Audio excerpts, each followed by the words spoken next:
Hey guys, Dr. Shook here. In this video, what I want to talk about is I want to expand on anemia and Hashimoto's. And in particular, I want to talk about how hypothyroidism can actually lead to anemia due to excessive bleeding with your menstrual cycle. So if you've seen some of my other videos, you might have already heard part of this video. So when you have hypothyroidism, or you have decreased ability of your body to utilize your thyroid hormone, so you could have normal levels but not be able to use it properly, because remember there are about 24 different ways that the thyroid physiology breaks down. So if you have a defect in any one of those 24 ways, you could have normal thyroid hormone levels, but not be able to use the hormone. So if you cannot utilize the hormone, or if you're hypothyroid, just don't have enough quantity, then what happens is it decreases the cells of your body, it decreases the sensitivity of the cells of your body to progesterone. Now, when you're a menstruating female, that's a big deal. If you have very heavy blood flows, it may be that you have decreased progesterone sensitivity that is secondary due to hypothyroidism or decreased thyroid hormone sensitivity. So your doctors a lot of times will say, well, we'll just give you progesterone if you're bleeding excessively. So they're loading you with more progesterone, which may be helpful, may stop the bleeding. And a lot of women, if they bleed excessively and very heavily throughout their cycle, then they become anemic due to the bleeding, right? So we're talking about anemia, but we're talking about it secondary due to thyroid hormone, decreased thyroid hormone function, resulting in decreased sensitivity of your cells to progesterone, resulting in excessive bleeding during menstruation, leading to anemia.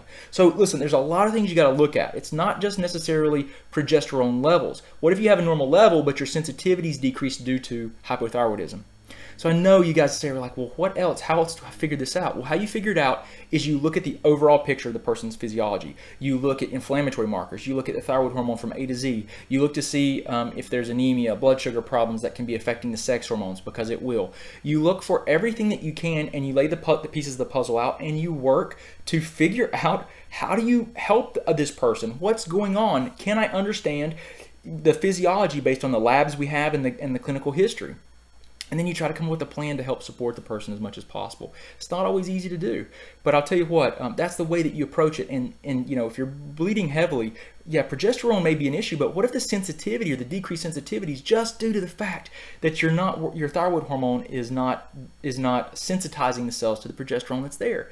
And then what happens if you take progesterone externally? If you take this exogenous source, you're either orally or you're using creams, are you causing potential problems with your sex hormones? Could you be driving up your estrogens or throwing off your sex hormones? And those can be dangerous. So I just want to share this with you guys. It's really important you understand this relationship between Hashimoto's and hypothyroidism and progesterone sensitivity and anemia. Okay, so I hope this is helpful. If you guys need anything, don't hesitate to let us know. If you want to know more about thyroid hormone labs that I commonly order, if you've got some and maybe you want to compare it, I created a guidebook that's a really easy to use guidebook. It's about 14 pages. If you're interested in that, just let us know, and I'll post a link below, or my staff will, someone will, and you can go and learn more about getting access to that guidebook.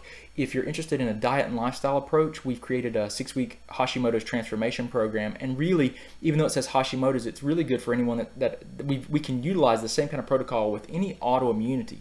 It really works well because the focus of our program is to decrease inflammation, support gut health, and balance blood sugar. And those are all critical when you're trying to improve an autoimmune condition.